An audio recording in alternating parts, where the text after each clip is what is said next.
Panchalakshya Deshatarine Jai Sri Krishna Chaitanya Prabhu Nityananda Shri Advaita Gadadara Srivasadi Gaura Bhaktaranda Hare Krishna, Krishna Krishna, Hare Hare, Hare Rama, Rama Rama, Hare Hare. Hare Krishna.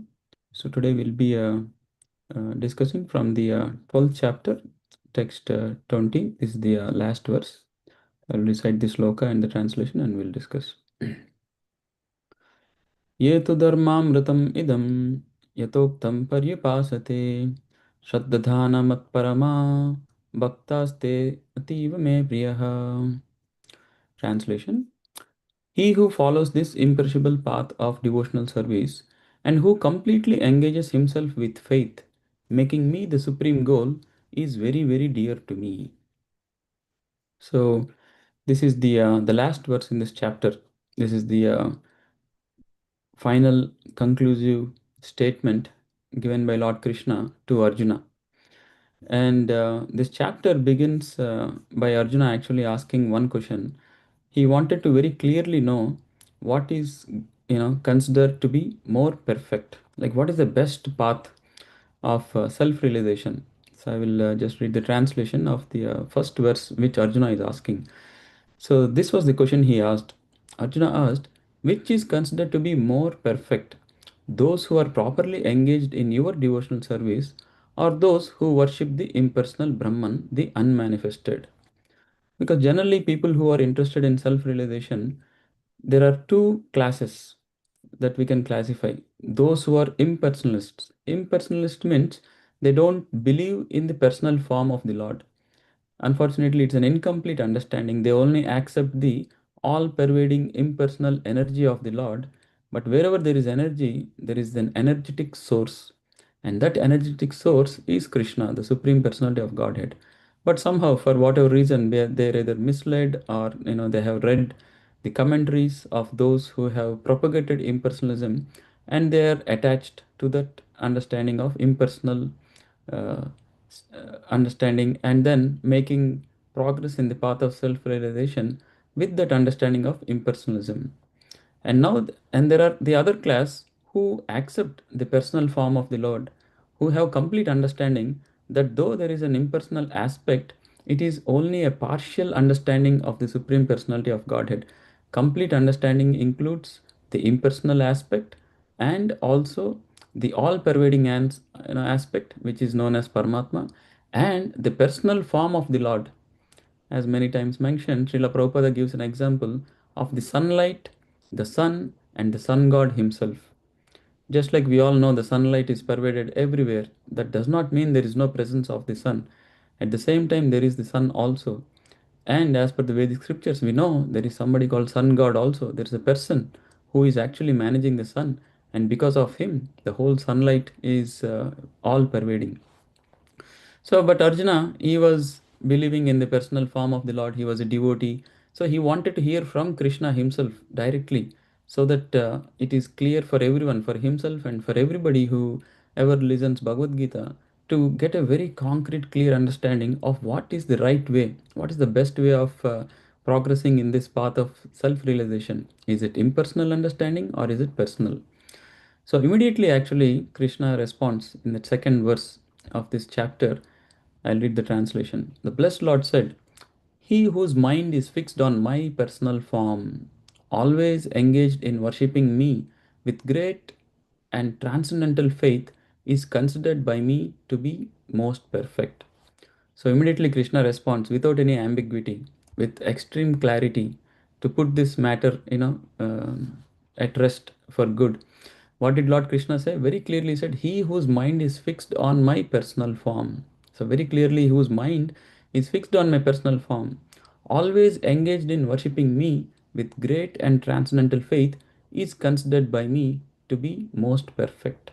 So Krishna immediately answered, what is the best way of self-realization, having the impersonal or personal. And he clearly says that one whose mind is fixed on his personal form, always engaged in worshipping with great faith and devotion, is the most perfect person. So the question has been very clearly answered. And then Krishna further goes on explaining about the impersonalist also. He mentions in few verses what happens to this impersonalist. He says, at last they will come to me. They will also make progress, but it is a very difficult process. He says that actually those who are attached to this unmanifested, it is very difficult. He says, Kleshahai adhikaras tesham avyakta sakta chedasam. Klesha means difficulty. So those who take this path of impersonalism, it is actually very difficult. Because if you just analyze, because they don't accept the personal form of the Lord, they don't spend any time understanding the glories of the Lord, the transcendental form, features, and relationships and reciprocations. So actually, it becomes very dry for them to make spiritual progress. They try to do meditation, impersonal meditation. They try to conceive the inconceivable, because impersonalism, all pervading energy, how can anybody conceive? It is a very partial aspect. If you want to get a complete understanding of the sun, how much ever you study the sunlight, you will not get it. You have to accept that there is a sun which is the source of sunlight, then you will understand. So Krishna does say that those who are impersonalists, it's not that they're lost forever, but they will face a lot of difficulty, and in the end finally come to me. And then Krishna further goes on talking about devotional service. He switches gear back to devotion, because he said devotion, one who is devoted to him is the most perfect.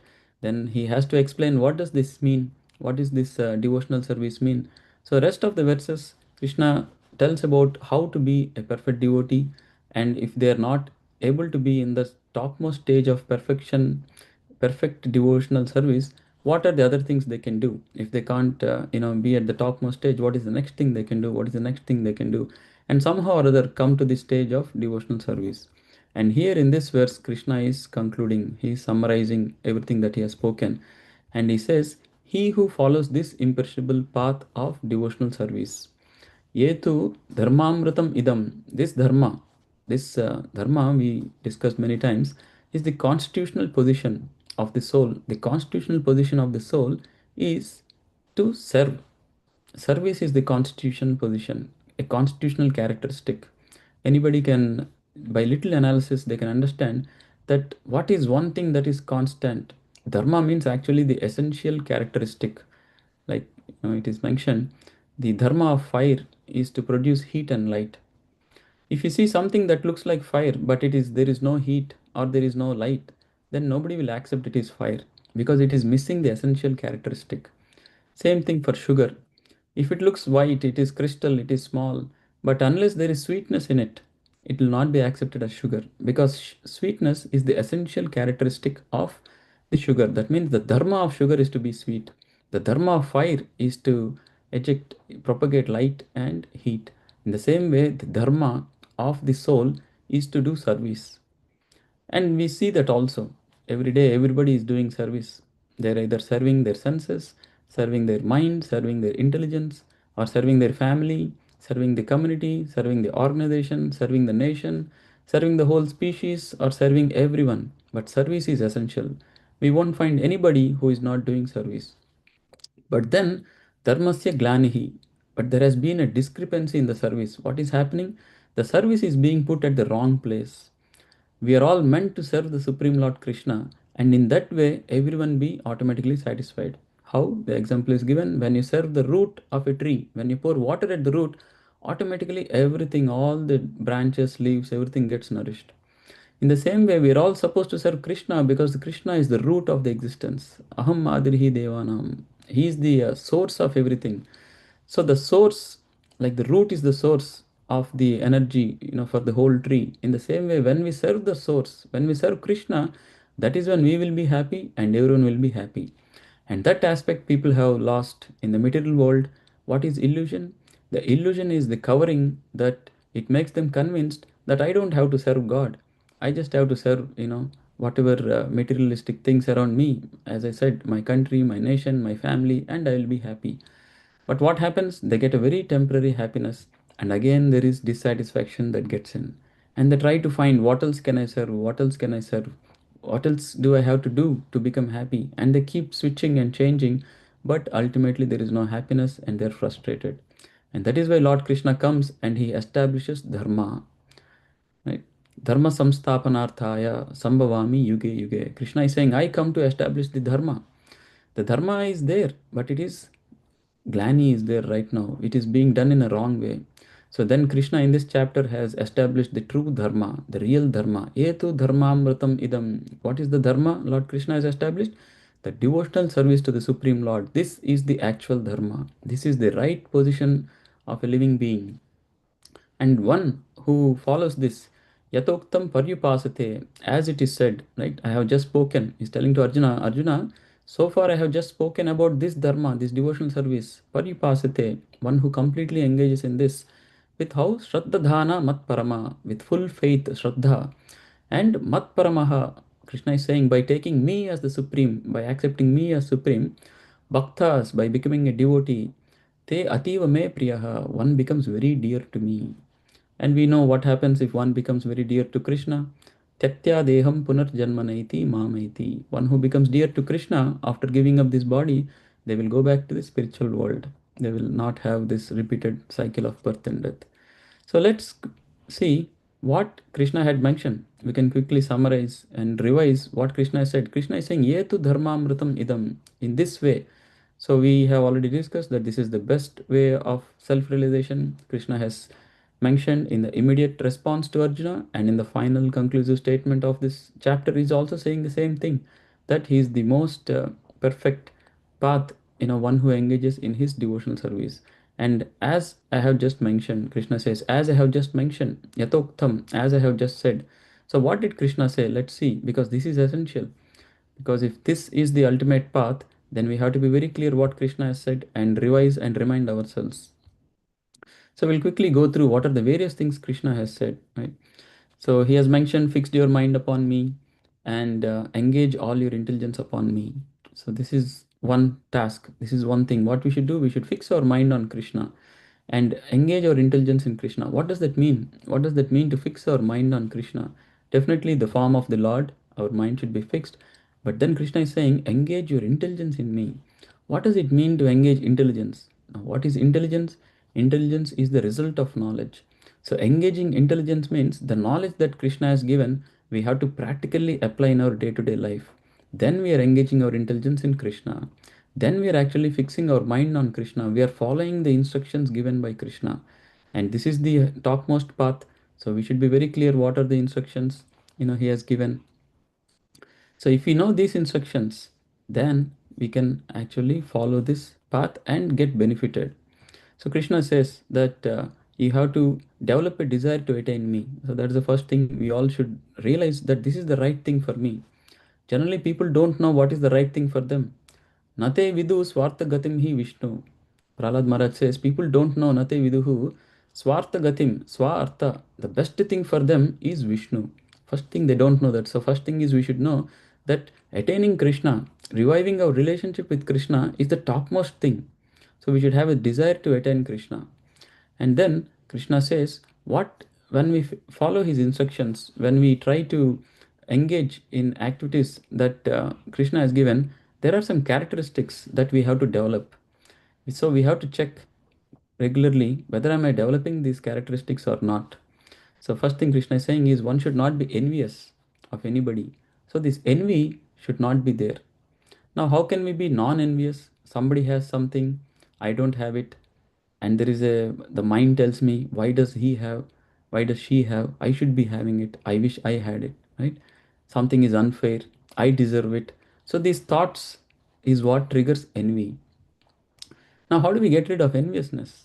Again, same thing. If we understand the knowledge given by Krishna that everything is temporary and based on our karma, we get something, and Krishna is the one who is giving everything to everyone, then where is the question of envy? And Krishna is the well wisher. Just like an example is given of a mother, sometimes she might not give the same food to all the children. If one child or different children have different kind of health conditions, she will only give what is suitable to them.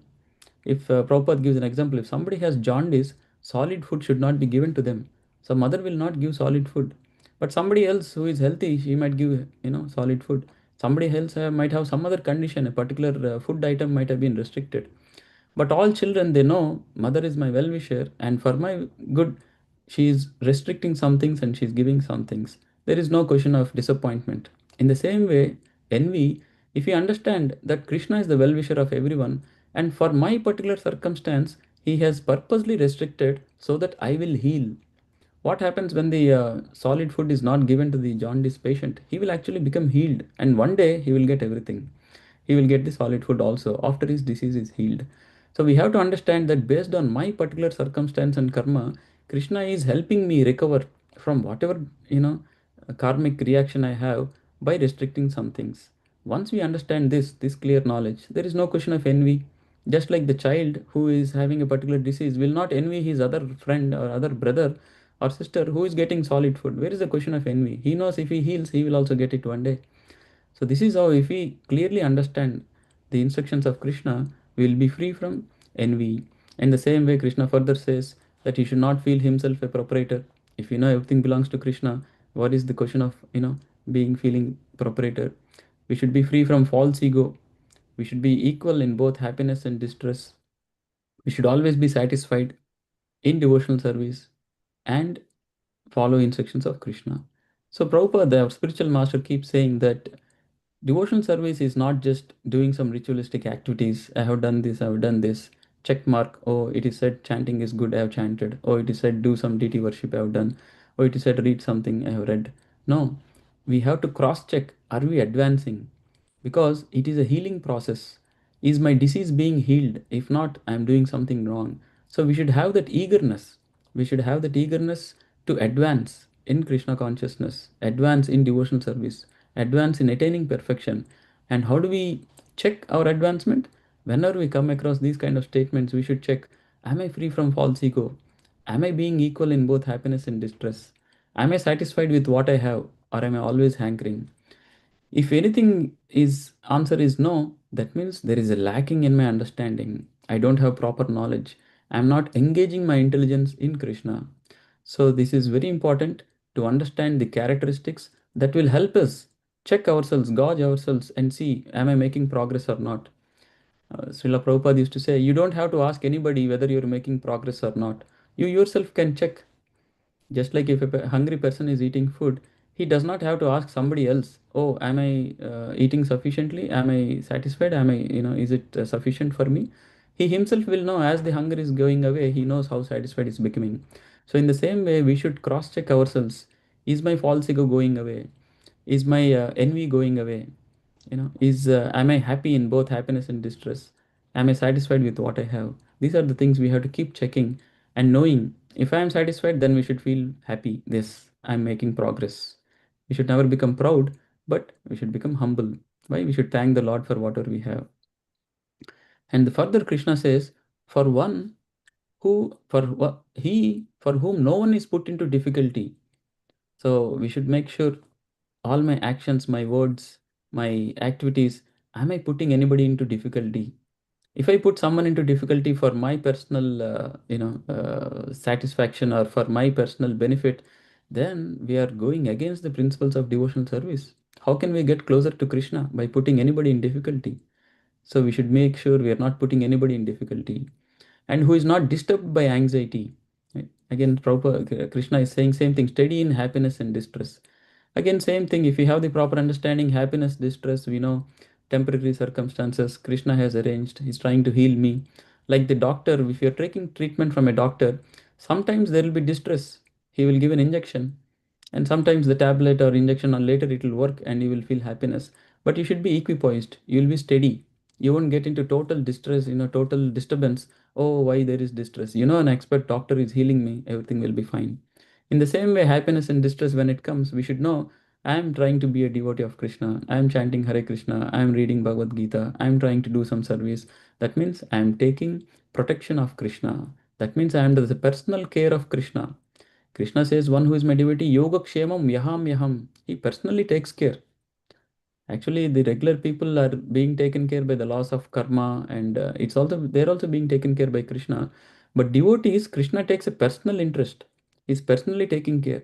So whenever we take up this process of devotional service, we should know that Krishna is personally taking care of me.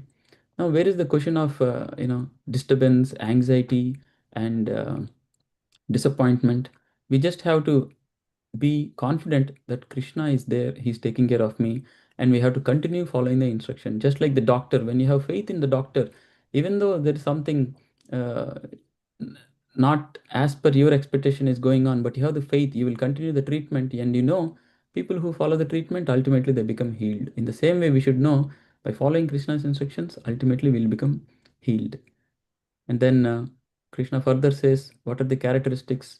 Saying he's pure, expert, without cares, free from all pains, who does not strive for some result. And then he's very dear to me. So purity is important. Purity of external purity, internal purity. Externally, we should be clean, neat, organized, and internally by chanting the Hare Krishna mantra, reading Bhagavad Gita, Bhagavatam. So we should see, are we maintaining purity or not? Krishna is known as Purna Shuddha. If we are not pure, how can we associate with the pure? So we have to work towards that. And then further, Krishna is saying, one who neither grasps pleasure or grief, who does not lament or desire. So this is another thing. We should not be hankering for pleasure because all pleasures are temporary.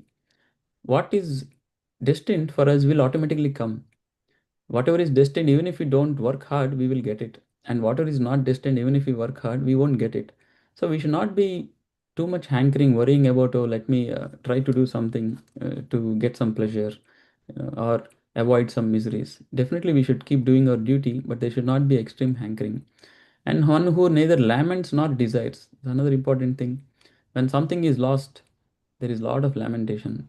Sometimes money is lost, property is lost, a designation is lost, a position is lost, some fame is lost, and there is some infamy, or there is some disrespect. Then there is a lot of disappointment. But we should understand this is all a temporary show that is happening based on my karma. We should just accept it. And one who renounces both auspicious and inauspicious things. So we should not be attached. It's the same thing, the same concept.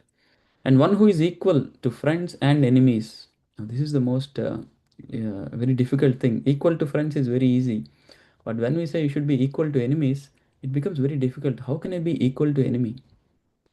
Enemy is somebody who is trying to cause harm to me. How can I be equal to him? Again, same thing. If we understand that Krishna is my protector, he is personally taking care of everything, who is an enemy? The enemy cannot do any harm to you if Krishna is protecting you. It is said, Rake Krishna Mare Ke. If Krishna is protecting, who can, kill you? And Mare Krishna Rake Ke. If Krishna is killing somebody, who can protect him? So we should have this faith that nobody can cause any harm. So what does that mean? We should not have any enviousness or anger towards even the enemies also. And if they are causing any trouble, we have to understand that the Lord has personally sanctioned it. That means it is my karma. It is said that when somebody causes trouble to you, if you curse them or if you try to cause trouble to them in return, you will incur sin. Even thinking bad about somebody who caused harm for you, you will incur sin. Why? Because the person who has caused harm is only an intermediary cause. The root cause is your own karma. We have done something because of which we deserve to be hurt. So, how can I blame? Let's say the postman comes and he gives you a letter and it has some bad news. Can you blame the postman? Can you curse him? Can you, take revenge on the postman for giving bad news? No. In the same way, you deserved it. So that's why that letter was delivered to you. In the same way, even those people who cause harm for us, because we deserve it, because we are destined, they have only become an intermediary cause. Definitely we have a duty to whatever report or take the right action, but we personally should not try to take revenge and cultivate hatred and anger toward them. We have to know deep down that it is my bad karma. That's why in India it is very common when somebody goes through difficulty, they will say, "What can be done? There is some mistake I have done in past life. I am suffering now." Right? That is the correct understanding. And Krishna further says, "Who is equipoised in honor and dishonor, heat and cold, happiness, distress, fame and infamy, is always free from contamination, silent and satisfied with anything. So doesn't care for any residence, fixed in knowledge and engaged in devotional service." So you see here there's a constant theme that Krishna is saying that we have to be equipoised. We have to be very uh, calm and composed in all kinds of situations. And how is that possible? Again, when we have a very deep internal uh, acceptance of Krishna's instructions and understanding, and spiritual strength. Without spiritual strength, theory won't help. We actually have to build the spiritual muscle. Somebody might say, oh, you should be able to come to a position where you can lift 50 pounds with one hand. Theory sounds very good, but you have to build that muscle to finally lift it. So, all these instructions are given, but how to follow? How do we build the muscle?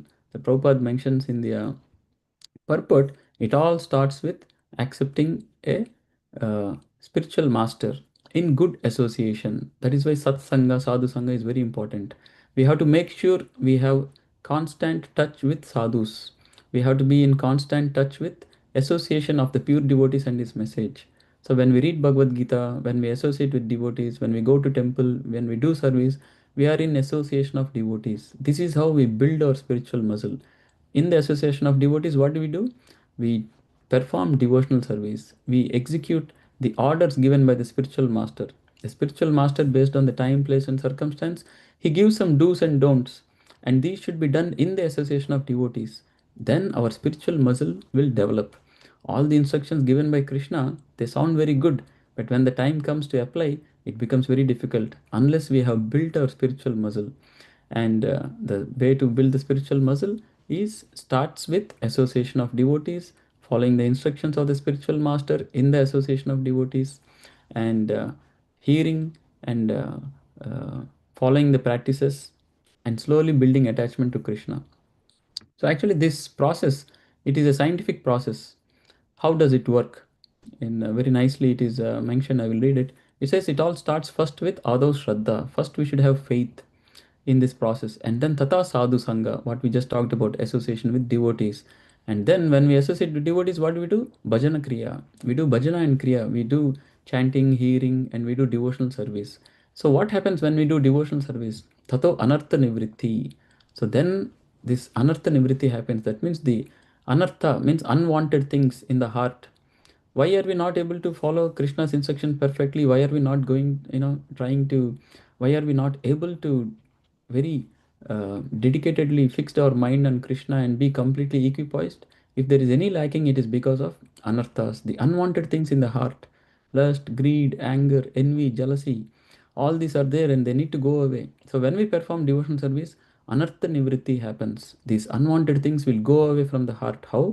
Krishna himself personally, when we chant Hare Krishna, he cleanses our heart, he cleanses our mind, because we are adding purity. Krishna is the purest of the pure. When you add pure water into impure water, slowly all the impurity will go away and everything will become pure. So anartha nivritti will happen, and then tata nishta, then will become fixed up in performing devotional service. And then what happens? Ruchis. There will be taste in devotional service. Just like initially it might feel like, oh, too many rules, regulations, but then you will start liking. There will be a ruchi in activities, and there will be more impetus and enthusiasm to do. And then there will be asakti, there will be attachment. Once there is a taste in something, you will be attached to it. After asakti, then comes the final stages, tata bhava. There will be an emotional attachment to Krishna, and slow, it is the beginning of love to Krishna. And tata prema, prema, that is what final stage. Then one builds his complete love for Krishna. And then once there is love for Krishna, all other instructions don't have to be intellectually and mentally understood and applied with a lot of care and attention. That love for Krishna automatically makes us follow everything that Krishna says. Just like you love somebody, you won't do anything that will disappoint them. When you have completely come to the stage of loving Krishna, you will automatically, that love will make sure you follow all the instructions and regulations, and that love for Krishna is what will drive you. And naturally, you will do everything that Krishna wants you to do, and you will become so dear to Krishna, you will become dear to everyone, and attain the ultimate perfection of life. So it is a scientific process. It is not a sentimental, ritualistic thing. It is done with consciousness, with intelligence, as Krishna says, with intelligence in me. Another name for Bhakti Yoga is Buddhi Yoga. Buddhi Yoga means done with intelligence. So we have to be very clear that this is a science that's given by Krishna. This is a sequence of steps that when we undergo, we will attain perfection. And the process is again very simple. Perform devotional service, chant Hare Krishna regularly, read Bhagavad Gita, worship the Lord, do whatever service you can, and spread this message to others. And follow all the instructions of spiritual master and Krishna, and that will lead to our ultimate perfection. So I'll stop here. If anybody has any comments, you can mention.